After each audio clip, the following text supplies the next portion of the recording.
Dr. Sarah Chen checked her diving suit one more time before stepping into the submersible. The Pacific Ocean stretched endlessly around their research vessel, dark blue water hiding secrets that had waited thousands of years to be found. She was about to go deeper than any human had gone before in this part of the Mariana Trench. "All systems green, Dr. Chen," called out her pilot, Marcus Rodriguez. He had been diving these waters for 15 years and knew every current and canyon. "We're looking at a 6-hour round trip to the target zone." Sarah nodded and settled into her seat. Behind them, Dr. James Park from Seoul National University was checking his equipment. The Korean scientist specialized in underwater archaeology and had joined their team when satellite images showed something unusual on the ocean floor.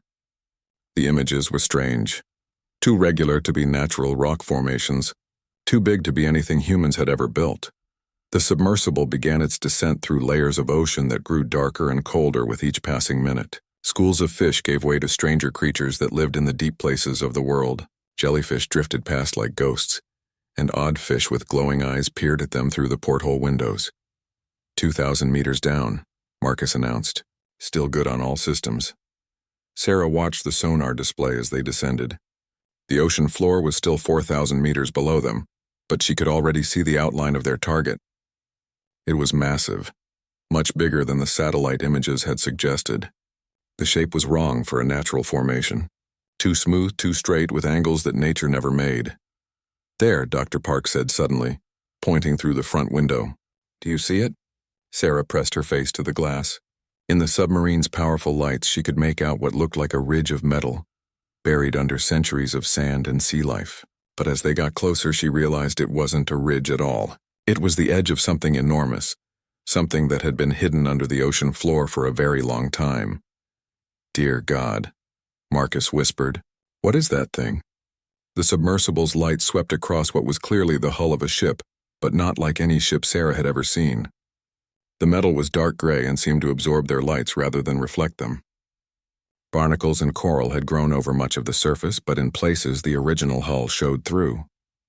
The metal looked smooth and perfect, without any signs of rust or damage from the salt water. "How big do you think it is?" Dr. Park asked, taking pictures as fast as his camera could work. Sarah checked their sonar readings. "The buried portion extends at least 2 kilometers in that direction," she said, pointing. "And it looks like it goes down another 200 meters into the sea floor. This thing is huge." They spent the next 3 hours mapping the visible parts of the ship. What they found made no sense. The vessel was easily the size of a modern aircraft carrier, but the design was unlike anything in human history. There were no windows, no obvious doors, and no writing or symbols they could recognize. The hull curved in ways that seemed impossible to build with any known technology. "Look at this section here," Dr. Park said, directing their pilot to an area where the sand had been washed away. "The metal looks like it was poured in one piece. There are no welding marks, no joints, no seams. How do you build something like this?" Sarah was thinking the same thing. In her 20 years of marine archaeology, she had found Roman ships, Viking vessels, and even parts of Spanish treasure galleons. But this was different. This was something that shouldn't exist. "We need to take samples," she decided. "And we need to get the government involved. This is bigger than our little research team." Marcus used the submersible's mechanical arm to scrape small pieces of metal from the hull. The samples went into sealed containers that would preserve them during the journey back to the surface. Each scraping revealed more of the strange metal underneath. It looked new despite being buried under the ocean for what must have been centuries. As they prepared to surface, Sarah noticed something else. "Marcus, take us around to the other side. I want to see more of the ship's outline." What they found on the far side made them all fall silent. The ship wasn't just buried, it had crashed. The hull was split open in several places, creating dark openings that led into the vessel's interior. Whatever had brought this ship to the bottom of the ocean, it hadn't been a gentle landing. "Should we go inside?" Dr. Park asked quietly. Sarah shook her head. "Not on this trip. We don't know if it's safe and we don't have the right equipment, but we'll be back." The journey to the surface took 2 hours. During that time, Sarah's mind raced with questions. Where had this ship come from? How old was it? And most importantly, who had built it? The technology required to create such a vessel was far beyond anything humans had achieved even today. When they finally reached the research vessel on the surface, Sarah immediately called her supervisor at the National Science Foundation. Dr. Elizabeth Warren had funded their expedition to look for evidence of ancient human settlements on the ocean floor. She was not expecting to hear about a mysterious ship that defied explanation. "Sarah, are you absolutely certain about what you found?" Dr. Warren asked over the satellite phone. "Because what you're describing sounds impossible." "I have video footage, sonar readings, and metal samples," Sarah replied. "Elizabeth, this ship is real and it's not human. The technology is beyond anything we understand." There was a long pause on the other end of the line.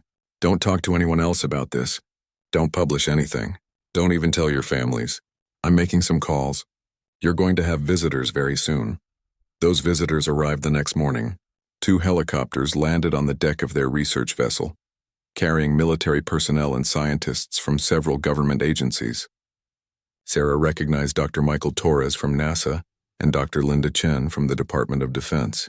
These were people who dealt with classified projects and impossible technologies. "Dr. Chen," said Colonel Matthews, a stern man in military uniform, "we understand you found something unusual. We need to see everything. Your video footage, your samples, and your data. This is now a matter of national security." Sarah handed over all their findings. She watched as the government scientists examined the metal samples under powerful microscopes and ran tests she didn't recognize. Their faces grew more serious with each result. "The composition is unlike anything on Earth," Dr. Torres finally announced. "The molecular structure shouldn't be possible with our current understanding of materials science, and the age dating suggests this metal is at least 12,000 years old." Colonel Matthews turned to Sarah. "Dr. Chen, how many people know about this discovery?" "Just the 3 of us on the dive team plus our boat crew. Maybe 6 people total." "Good, we're going to need all of you to sign confidentiality agreements. And Dr. Chen, we want you to lead the next expedition down to that ship, but next time you won't be going alone." As Sarah signed the papers that would change her life forever, she looked out at the dark Pacific waters. Somewhere far below, an impossible ship waited in the depths, a ship that would soon reveal secrets that would shock not just humanity, but the entire galaxy. The discovery of the century had just become the discovery of all time. 3 months had passed since Dr. Sarah Chen first laid eyes on the impossible ship at the bottom of the Mariana Trench. The quiet research vessel had been replaced by a massive floating platform that looked more like a military base than a scientific expedition. Ships from 12 different countries surrounded the site, and the ocean buzzed with constant activity. Sarah stood in the main laboratory, watching teams of scientists from around the world work together on the greatest mystery in human history. The metal samples they had brought up from the ship had been studied by every major laboratory on Earth. The results were always the same. Impossible. The atomic structure doesn't match any known element. Dr. Yuki Tanaka from Tokyo University was explaining to a group of physicists. "But it's not just unknown elements. The way the atoms are arranged defies our understanding of how matter should behave." Dr. James Park walked up to Sarah with a cup of coffee and a tired expression. "Any word from the diving teams today?" Sarah shook her head. "They're still working on the hull breach in Section 7. The opening is big enough for our equipment, but we need to make sure it's safe before we send anyone inside." The international team had spent weeks carefully exposing more of the alien vessel. What they found challenged everything they thought they knew about engineering and physics. The ship was even larger than their first estimates, nearly 3 kilometers long and half a kilometer wide. But despite its enormous size, there was no evidence of engines, fuel systems, or any method of propulsion that humans could understand. "Dr. Chen," called out Dr. Anders Hoffman from the German team, "we're ready for the penetration attempt." Sarah followed him to the command center, where banks of monitors showed feeds from dozens of underwater cameras. The breach in the ship's hull gaped like a wound in the dark metal. For weeks they had been using remote probes to explore the opening, but today would be different. Today they would send the first human being inside the alien ship. "All systems are green," announced the dive coordinator. "Dr. Petrov is suited up and ready for insertion." Dr. Alexei Petrov was a Russian deep-sea specialist who had volunteered for the dangerous first entry. His custom diving suit was equipped with more cameras and sensors than had ever been deployed in a single mission. If something went wrong, the suit could keep him alive for 12 hours while rescue teams reached him. "Remember, Alexei," Sarah said into the communication system, "don't touch anything. Don't activate anything. Just look around and come back safely." Understood, Dr. Chen. Beginning descent now. On the monitors, they watched Dr. Petrov's lights disappear into the dark opening of the alien ship. For several minutes, there was only the sound of his breathing and the hum of his equipment. Then his voice crackled over the radio, filled with wonder. My God, you need to see this. The camera feeds showed corridors that were clearly designed for beings much taller than humans. The walls curved in smooth, organic shapes that seemed to flow like water frozen in time. But what made everyone gasp was the fact that the corridors were completely dry, despite being underwater for thousands of years. How is that possible? Dr. Park whispered. There's some kind of force field keeping the water out, Dr. Petrov reported. I can feel it as I pass through, like walking through thick air. And there's gravity in here. I'm walking normally, not floating. Sarah felt her heart racing. Technology that could create artificial gravity and force fields was centuries beyond human capability. Yet here it was, still working after 12,000 years underwater. Dr. Petrov moved deeper into the ship, his cameras revealing wonders at every turn. The walls were lined with panels covered in symbols that looked like a cross between circuit boards and ancient writing. Soft blue lights began to activate as he walked past, responding to his presence. The ship is waking up, he reported, his voice tense with excitement and fear. Alexei, maybe you should come back, Sarah suggested. We don't know what we're dealing with. But Dr. Petrov had already reached what appeared to be a vast central chamber. His lights illuminated rows upon rows of cylindrical pods, each one the size of a small room. The pods were made of the same strange metal as the ship's hull, but these had transparent sections that allowed them to see inside. There are beings in these pods, Dr. Petrov said quietly. They're not human. The camera feeds showed tall, slender figures suspended in some kind of fluid. Their skin was pale blue-gray and their heads were larger than a human's with no visible hair. They appeared to be sleeping, but instruments on the pods showed they were still alive after all these centuries. How many pods can you count? Dr. Torres asked from the NASA station. Dr. Petrov panned his camera across the chamber. Hundreds, maybe thousands. This entire section of the ship is filled with them. Sarah stared at the images in disbelief. They weren't just looking at alien technology. They were looking at actual aliens. Living beings from another world who had somehow ended up at the bottom of Earth's deepest ocean. Wait, Dr. Petrov said suddenly. One of these pods is different. He had found a pod that was smaller than the others and appeared to be damaged. Cracks ran along its surface and the fluid inside had a different color. The being inside looked different too. Its skin had a greenish tint and strange markings covered its body. It looks like this pod has been leaking, Dr. Petrov observed. The occupant might be in danger. As he studied the damaged pod more closely, symbols on nearby wall panels began to glow brighter. A low humming sound filled the chamber and several pods began to show increased activity on their displays. Alexei, get out of there now, Sarah ordered. Something's happening. But before Dr. Petrov could move, the damaged pod began to open with a hiss of escaping gas. The fluid inside drained away and the alien being inside began to stir. Its large dark eyes opened and looked directly at Dr. Petrov's camera.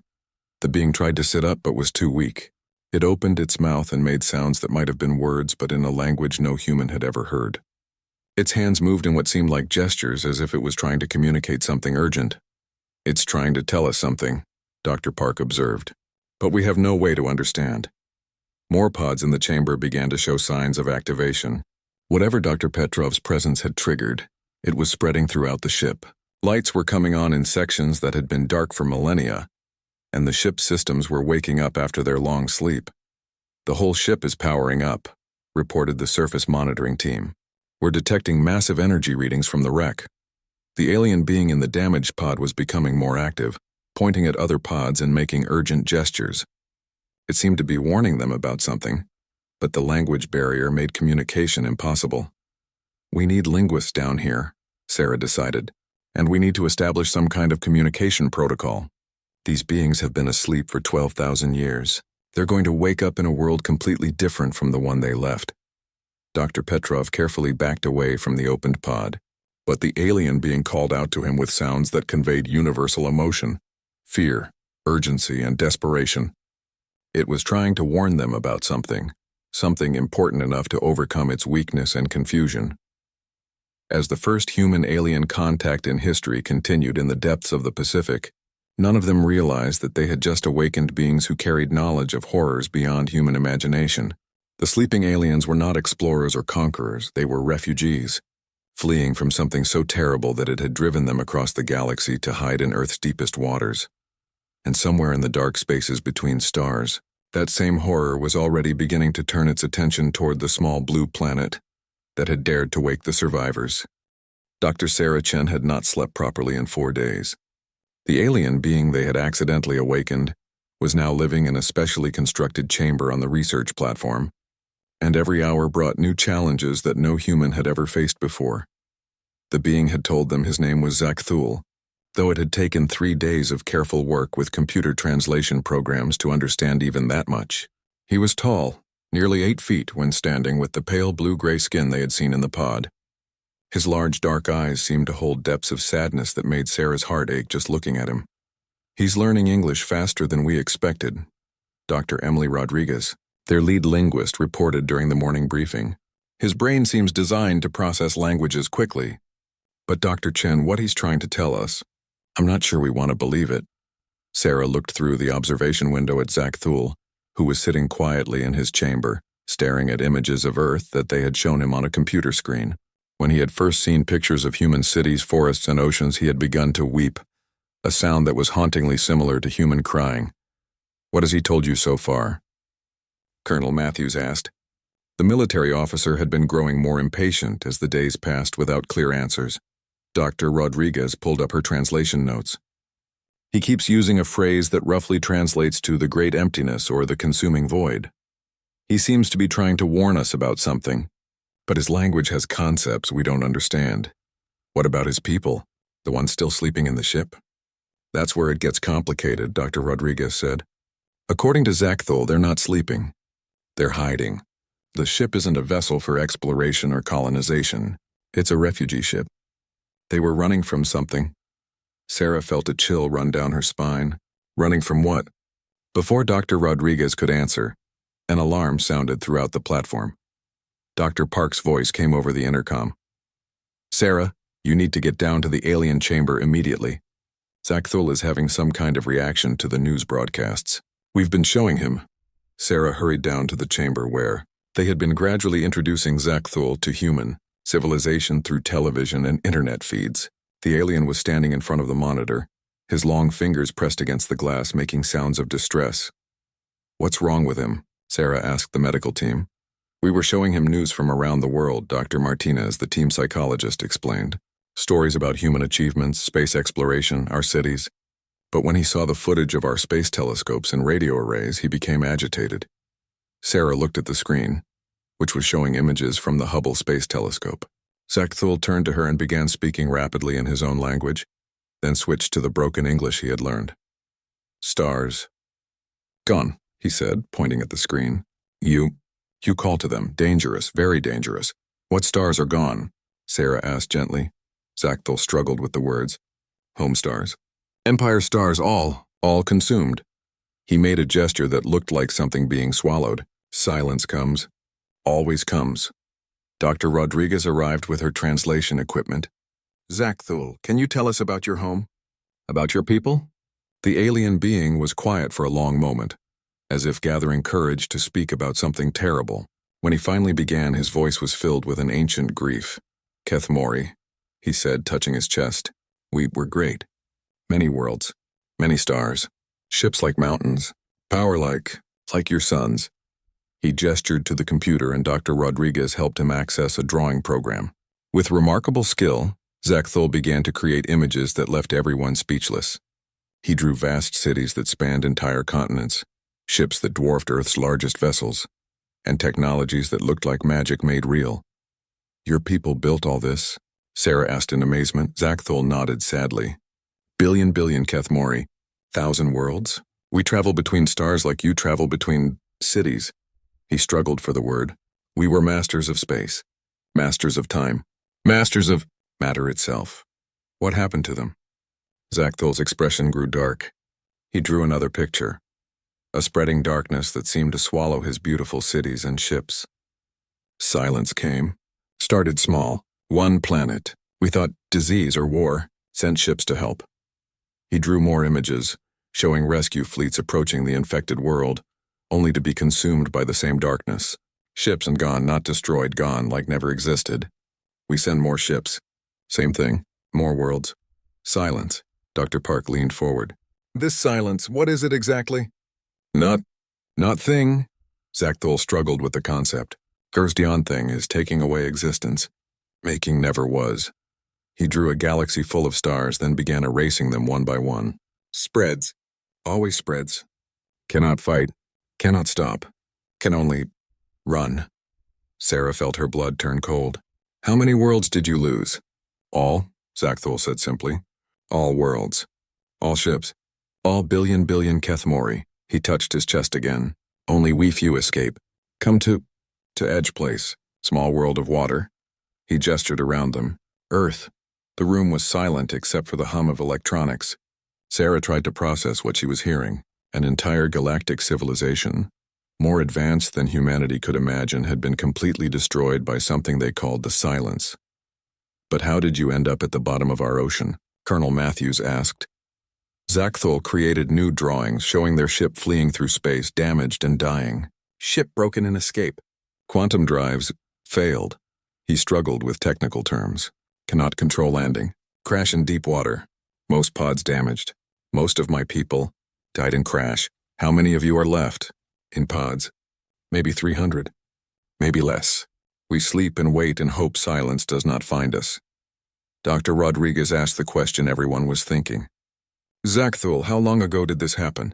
When did the silence destroy your empire? The alien being was quiet for a moment, apparently calculating. Your years. 12,000. We sleep 12,000 years. Wait for silence to pass. And has it passed?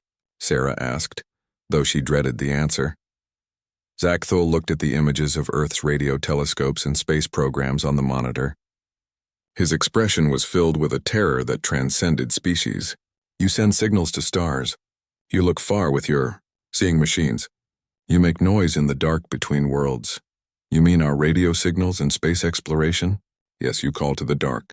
And the dark? Zakthul's voice dropped to a whisper. The dark hears calling. Silence wakes. Silence comes. He accessed the drawing program again and created a star map that roughly matched Earth's local galactic neighborhood. With growing horror, Sarah watched as he began marking stars that had recently stopped transmitting radio signals. Stars that human astronomers had noted as mysteriously quiet. It's already here, Zakthul said, pointing to the outer edge of the galaxy. On the edge, moving inward. Following your signals home. Colonel Matthews stepped forward. How long do we have? Zakthul studied the star map, making calculations that involved mathematics far beyond human understanding. When he looked up, his large dark eyes held the weight of cosmic horror. 50 of your years, maybe less. He gestured to the sleeping forms in his ship far below. We hoped to hide until it passed.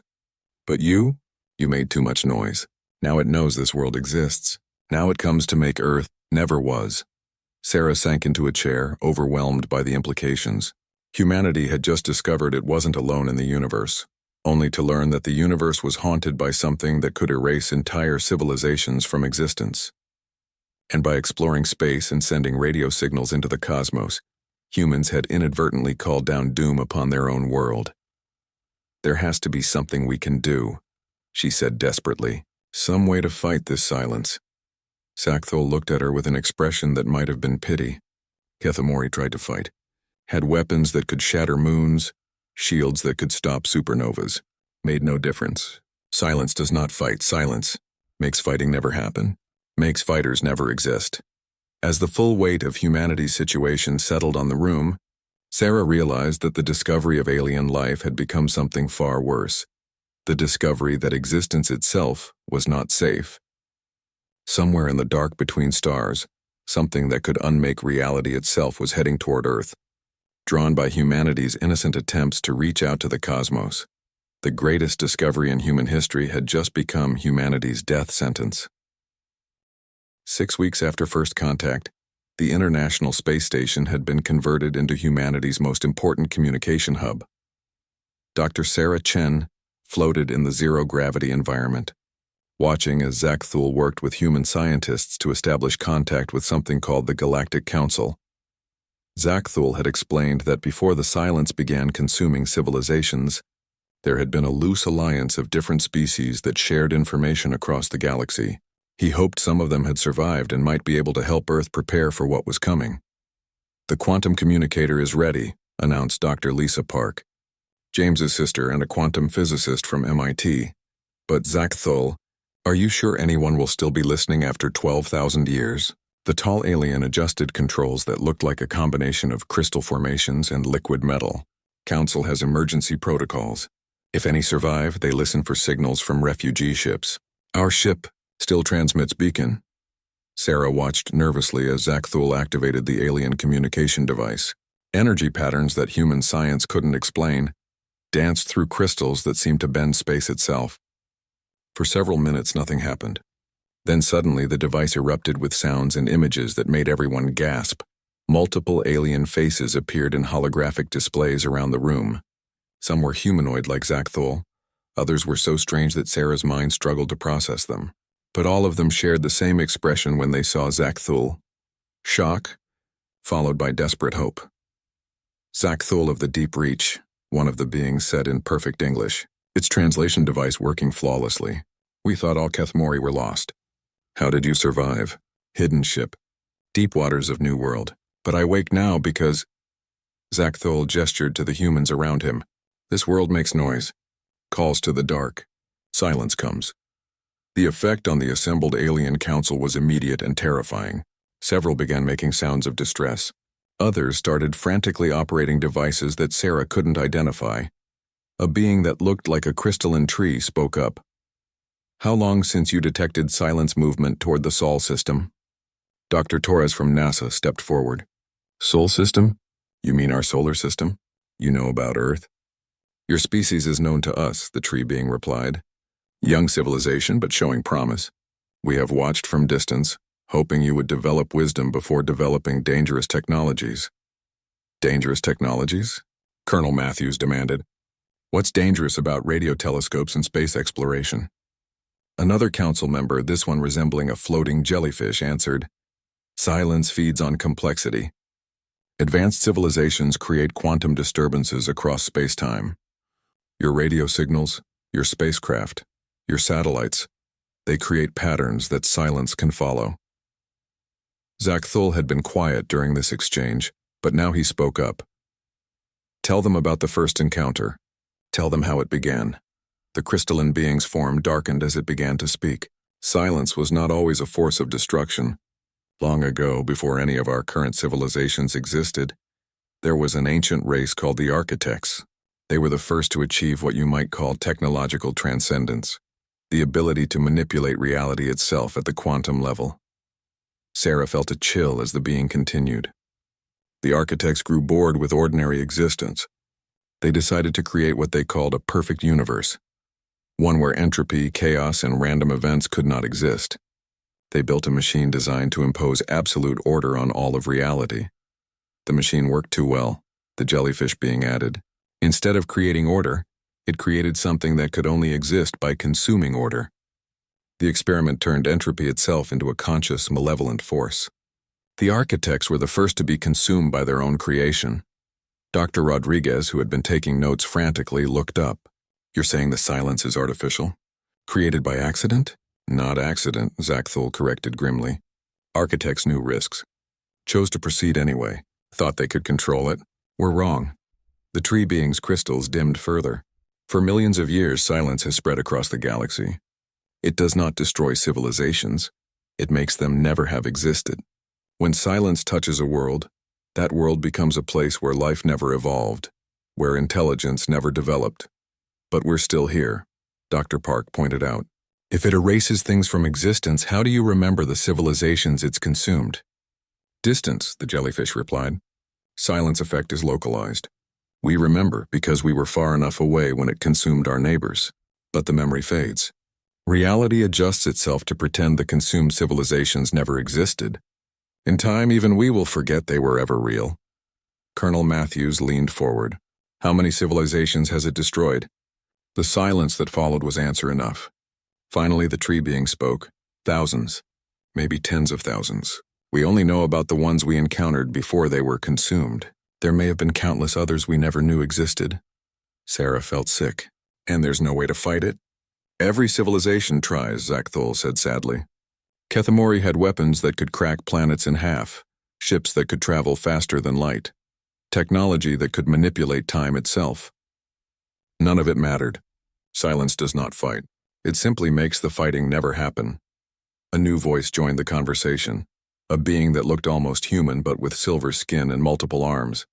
The hegemony of Vega tried to create a weapon that could destroy silence 20,000 years ago. We watched their system for signs of success. One day, their signal stopped. The next day, our instruments showed their system had never contained habitable planets. The Crystalline Collective attempted to hide their entire species in a parallel dimension, added another council member. They succeeded for nearly 1,000 years. Then silence found them anyway. Now that dimension is empty space. Dr. Torres asked the question everyone was thinking. Is there any civilization that has successfully resisted the silence? The council members looked at each other uncertainly. Finally, the tree being spoke. There are rumors, stories of a species at the galactic core that found some kind of defense. But the stories are old and we have no way to verify them. The journey to the core would take longer than most civilizations survive. How long does Earth have? Sarah asked. Zakthul manipulated his controls, showing a three-dimensional map of local space. Dark areas spread across the display like a cancer, marking regions where the silence had already passed. The darkness was uncomfortably close to Earth's position. Silence moves between stars slowly but steadily. It follows quantum signatures left by advanced technology. Your radio signals, nuclear reactors, satellites, space missions, they all create patterns it can track. At current rate, he paused, calculating. 30 to 50 years. Can we stop using technology?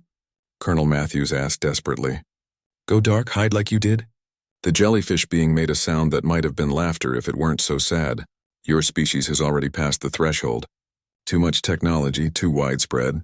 The quantum signature of your civilization is already established. Even if you stopped all technology tomorrow, silence would still find you.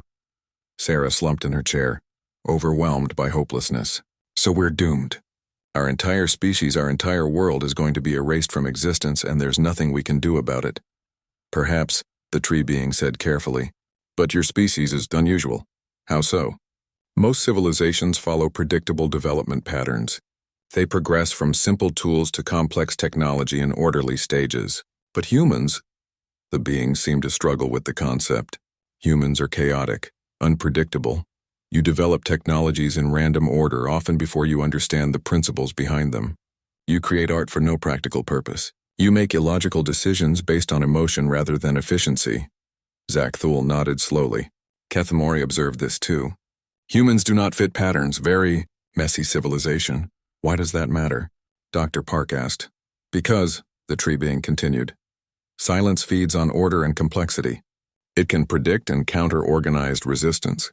But chaos, the being paused. Chaos is harder to predict, harder to consume.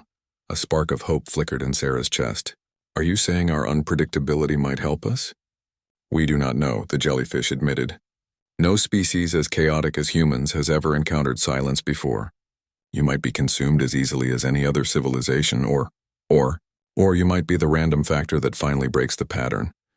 As the communication session ended and the alien council members signed off one by one, Sarah found herself staring out at the stars through the space station's viewport. Somewhere out there, an artificial force of entropy was slowly making its way toward Earth, drawn by humanity's radio signals and space exploration. But for the first time since learning about the silence, she felt a tiny flicker of hope. Humans were unpredictable, chaotic, and illogical. Throughout history, those traits had often been considered weaknesses. Maybe, just maybe, they were about to become humanity's greatest strengths. 27 years had passed since Dr. Sarah Chen first discovered the alien ship in the Mariana Trench. Now, as director of the Global Defense Initiative, she stood in the command center of humanity's most ambitious project, watching as the final preparations were made for what might be the last battle in human history. Earth had changed dramatically in those decades. Every major city now had underground shelters equipped with Kethamori technology. The remaining 300 aliens from Zakthul's ship had been awakened and integrated into human society, sharing their knowledge while learning to appreciate human unpredictability. What had once seemed like humanity's chaotic nature had become the foundation of their defense strategy. Status report. Sarah called out to her international team of scientists and military officers. Dr. Lisa Park, now in her 60s but still sharp as ever, looked up from her quantum calculations. The Chaos engines are online and synchronized across all continents. We have 247 units ready to deploy. Zakthul, who had become something like humanity's alien advisor, approached with news that made Sarah's heart race. Long-range sensors detect silence boundary. 3 light-years away and approaching. It will reach outer solar system in 18 months. Sarah nodded grimly. They had known this day was coming. The Chaos engines were humanity's desperate gamble, devices that weaponized the very traits that made humans different from other species. While the Kethmori had tried to fight the silence with order and logic, humans were going to fight it with controlled chaos. How are our test subjects responding? Sarah asked Dr. Martinez, who had become the world's leading expert on human-alien psychology. Better than expected, he replied, gesturing to a group of volunteers who were working with strange hybrid technologies that combined human intuition with Kethmori science. The human ability to make random, illogical decisions is actually enhancing the alien tech. Our people are achieving results that Zakthul's engineers said were theoretically impossible. This had been the key discovery that gave humanity hope. When humans tried to use Kethmori technology, they didn't use it the way it was designed. Instead, they modified it, combined it with human technology in ways that made no logical sense, and operated it based on hunches and guesses rather than careful calculation. The results were systems that even the Kethmori couldn't fully understand. The Galactic Council is requesting an update, announced Dr. Emily Rodriguez, now the head of interstellar communications. They're concerned about our approach. Sarah almost smiled. The surviving civilizations scattered across the galaxy had been horrified when humanity announced its intention to fight the silence rather than flee. Most species had evacuated their worlds when the silence approached, running deeper into space and hoping to stay ahead of the spreading doom. Put them through, Sarah said. The familiar faces of the council members appeared in the holographic display. The crystalline tree being spoke first. Director Chen, our observers report massive energy readings from your planet. Are you certain your approach is wise? The silence has consumed thousands of civilizations with far more advanced technology. That's exactly why we think our approach might work, Sarah replied. You said it yourself. The silence feeds on complexity and order. It can predict and counter organized resistance. But what we're doing isn't organized resistance. Zakthul stepped forward to address the council in his own language, then translated for the humans. I tell them about yesterday's test. Human children playing with quantum resonator. They make it sing songs. Kethmori science says impossible, but children not know impossible, so resonator sings anyway. The jellyfish being pulsed with concern. You are basing your species' survival on the illogical behavior of your young?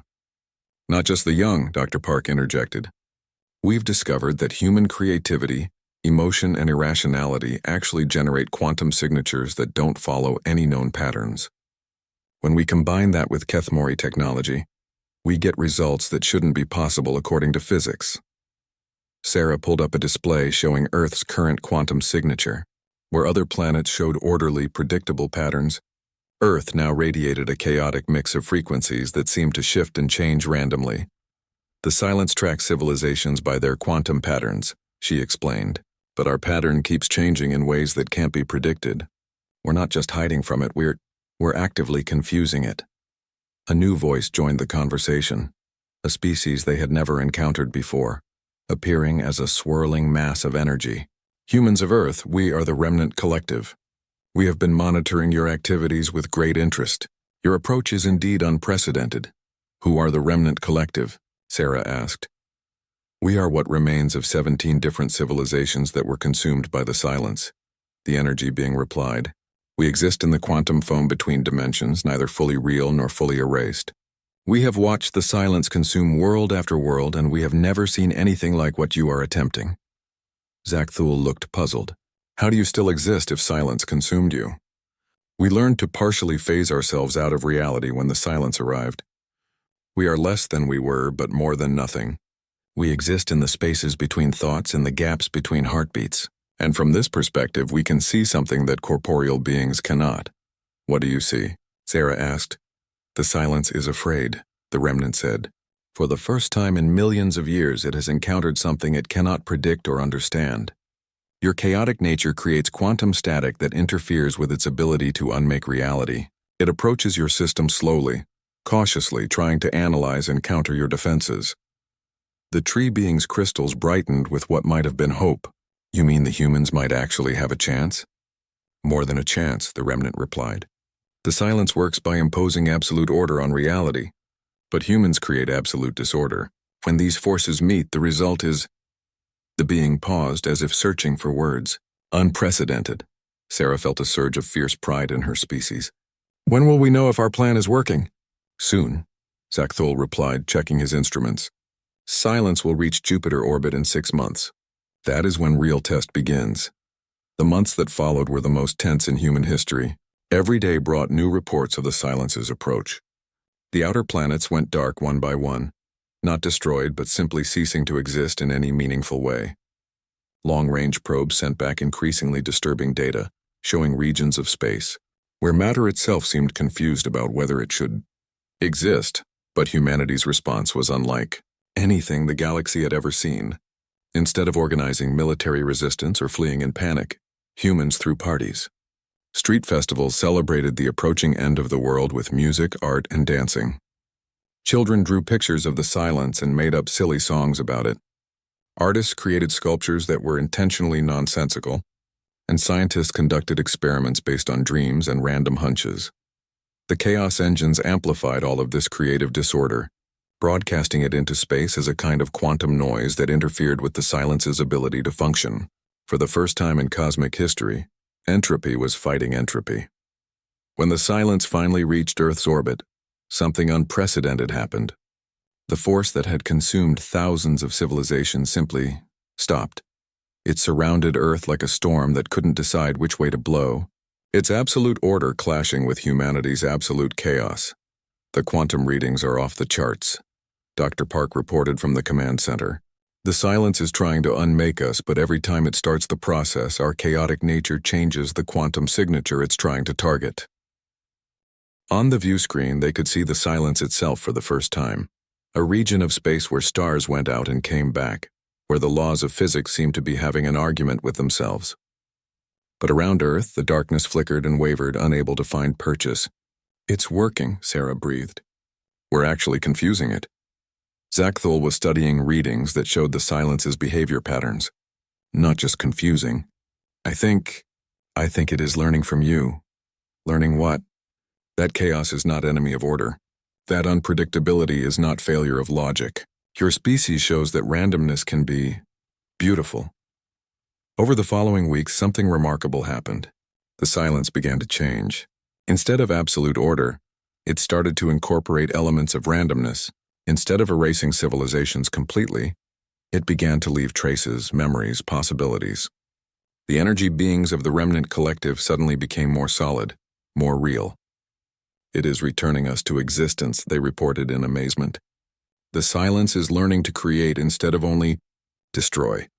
The Galactic Council watched in astonishment as the force that had terrorized the galaxy for millions of years began to restore worlds it had previously consumed. Not perfectly.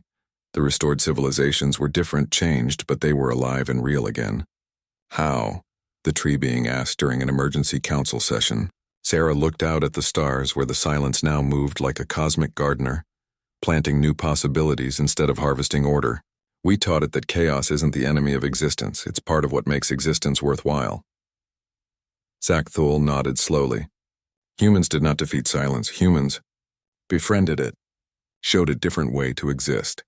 Years later, as Earth became the center of a new galactic civilization based on the balance between order and chaos, Sarah often thought about that first dive into the Mariana Trench. They had gone looking for ancient human artifacts and instead found the key to saving not just humanity, but the entire galaxy.